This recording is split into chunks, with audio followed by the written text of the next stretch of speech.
好多人問我點解要學打中文？識打中文之後，工作、生活、學習都會快好多。初學打中文，先學速成，再學倉頡。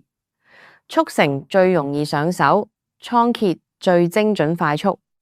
學速成其實好簡單，所有中文字只取首碼同尾碼。學取碼，首先要認識倉頡字母同輔助字形，呢張就係倉頡字根卡。取碼時要跟3個方向，由上至下，由左至右，由外至內。等我哋睇下一啲實際例子。第一類由倉頡字母組成，呢一類最簡單最直觀，同字左邊係金，裏面係口，所以係金口。當字由左至右，首碼取木，尾碼取田，所以係木田。其字由上至下，首碼取大，尾碼取口，所以係大口。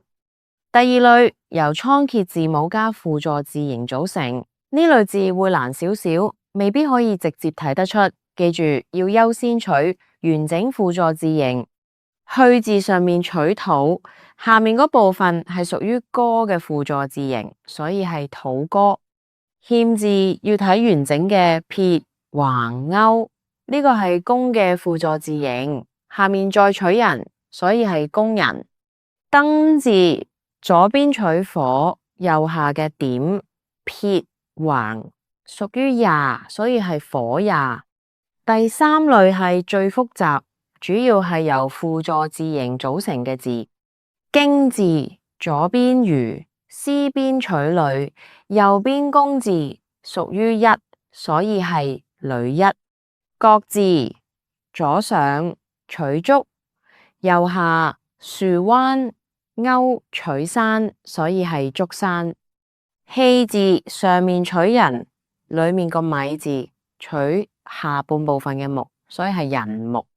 去到呢度，等我哋重溫一下學咗啲咩啦。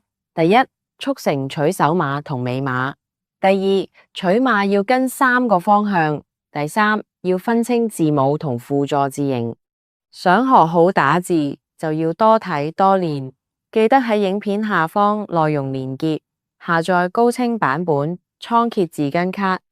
如果你鍾意呢條片，覺得幫到你學速成，記得訂閱我哋，俾 like 同 share 俾朋友，撳埋鐘仔就唔會錯過我哋新影片。我哋下集再見，拜拜。